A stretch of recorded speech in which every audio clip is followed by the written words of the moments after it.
Jerusalem. Yair Lapid, the architect of an improbable coalition that unseated Israel's longest-ruling Prime Minister Benjamin Netanyahu on Sunday, is a former opposition leader and television anchor.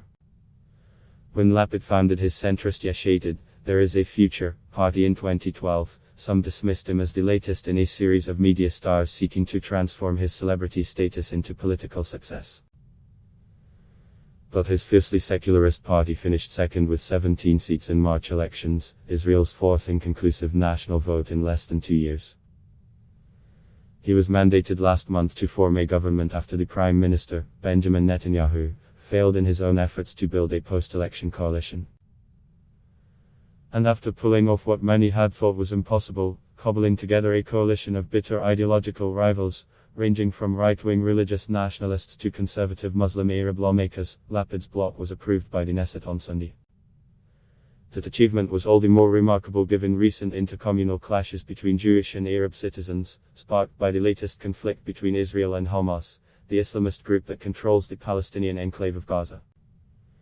The coalition deal he brokered will now see Lapid assume the premiership only after a 2-year stint at the top by his main coalition ally, nationalist hardliner Naftali Bennett. Despite having engineered the alliance, 57-year-old Lapid will initially serve as foreign minister. A former news anchor known for his chiseled good looks, Lapid is the Tel Aviv-born son of the fiercely secular former Justice Minister Yosef Tommy Lapid, another journalist who left the media to enter politics. His mother, Shulamit, is a novelist, playwright and poet. Lapid was a newspaper columnist who has also published a dozen books, and was a presenter on Channel 2 TV, a role that boosted his stardom. An amateur boxer and martial artist, he once featured on lists of Israel's most desirable men.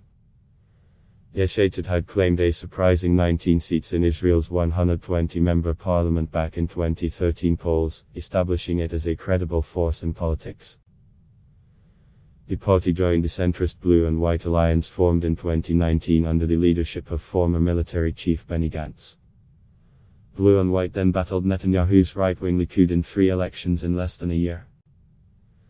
When Gantz decided last spring to enter a Netanyahu-led coalition, citing the need for unity as the coronavirus pandemic was gathering pace, Lapid bolted. He accused Gantz of breaching a fundamental promise Blue and White had made to its supporters, that it would fight to oust Netanyahu. In an interview with AFF in September, Lapid said Gantz had naively believed that Netanyahu would work collaboratively within the coalition. "I told Gantz I've worked with Netanyahu. Why don't you listen to the voice of experience? He is 71 years old. He is not going to change," Lapid said. After exiting Blue and White, Lapid took his seat in parliament as the head of Unseated and leader of the opposition. He described the short-lived Netanyahu-Gantz unity government as a ridiculous coalition, in which cabinet ministers who disliked each other did not bother to communicate. He also predicted the coalition would collapse in December, which it did, amid bitter acrimony between Netanyahu and Gantz. Now, attention will turn to how far the even more unwieldy government engineered by Lapid can endure before ideological tensions boil to the surface. But it passed its first key test, gaining approval by the Knesset even after Netanyahu pulled out all the stops to try and thwart a successful confidence vote.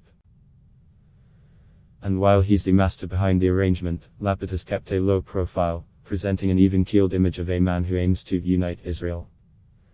The Israeli public deserves a functioning and responsible government which places the good of the country at the top of its agenda, he said in a statement prior to Sunday's parliamentary vote.